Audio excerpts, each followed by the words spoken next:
गांव में हूं नाम का एक किसान रहता था। वह बेहद आलसी था और दिन भर उधर बैठा रहता, जबकि उसकी पत्नी गौरी खेतों में मेहनत करती, घर का सारा काम संभालती और हर समय शिकायत करती। रघु, तुम कब सुधरोगे? अगर ऐसे ही आलसी बने रहोगे तो हम भूखे मर जाएंगे। रघु आलस से जवाब देता, अरे भाग्य में जो लिखा है वही होगा, मेहनत से कुछ नहीं बदलता। गौरी दुखी होकर भगवान से प्रार्थना करती, हे प्रभु, इसे समझाने के लिए कोई चमत्कार कर दो। एक दिन गांव में यह खबर फैली कि मंदिर में राक्षस सेवक की प्रतिमा हुई है। कहा जाता था कि जो कोई भी प्रतिमा के सामने सच्चे दिल से सेवा मांगेगा, उसे एक राक्षस सेवक दिया जाएगा जो उसके सारे काम कर देगा। गौरी ने तुरंत रघु से कहा, अब तो तुम्हें कोई बहाना नहीं चाहिए, चलो मंदिर में जाकर सेवा मांग लो ताकि ये राक्षस तुम्हारे बदले काम कर सके। रघु पहले तो हिचकिचाया, लेकिन फिर मंदिर चला गया। वहां उसने हाथ जोड़कर कहा, हे राक्षस सेवक, कृपया मेरे लिए खेतों का सारा काम कर दो ताकि मुझे कुछ न करना पड़े। अचानक प्रतिमा की आंखें चमक उठीं और एक गूंजती हुई आवाज आई, ठीक है, मैं तुम्हारे लिए काम करूंगा, लेकिन एक शर्त है, मैं हर समय काम में व्यस्त रहना चाहता हूं। अगर तुमने मुझे खाली छोड़ा तो मैं तुम्हें ही खा जाऊंगा। रघु डर गया, लेकिन फिर भी हामी भर दी।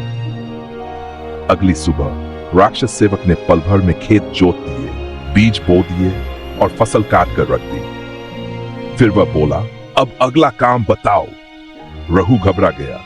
उसने लकड़ी काटने को कहा, लेकिन कुछ ही मिनटों में राक्षस ने यह भी पूरा कर दिया। फिर वह बोला, अब क्या करूं? रघु और गौरी चिंता में पड़ गए। राक्षस सेवक हर काम इतनी जल्दी कर देता कि उन्हें नया काम सोचने में समय ही नहीं मिलता। आखिरकार गौरी ने एक उपाय सोचा और रघु से कहा, इस राक्षस से कहो कि वह एक लंबी बाधी हुई पूंछ को सीधा करे। जब तक वह इसे सीधा करता रहेगा, वह व्यस्त रहेगा। रघु ने वैसा ही किया। राक्षस बार बार पूंछ को सीधा करता, लेकिन जैसे ही वह उसे छोड़ता, पूंछ फिर से मुड़ जाती। इस चक्कर में वह उलझ गया और काम मांगना भूल गया। अंत में थककर राक्षस सेवक बोला, मुझे मुक्त करो, मैं अब और काम नहीं करना चाहता। रघु को अपनी गलती समझ आ गई। उसने प्रार्थना की, हे भगवान, मुझे आलसी नहीं रहना था, अगर मैंने मेहनत की होती तो ये परेशानी ही नहीं आती। अचानक राक्षस गायब हो गया और रघु ने मेहनत करने का संकल्प लिया। अब रघु मेहनत से खेतों में काम करने लगा।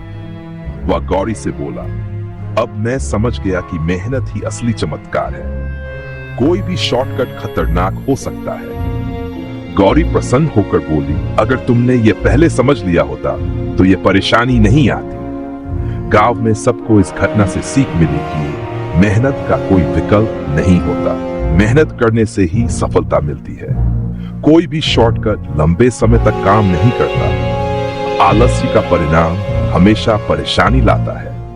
क्या आपको ये कहानी पसंद आई?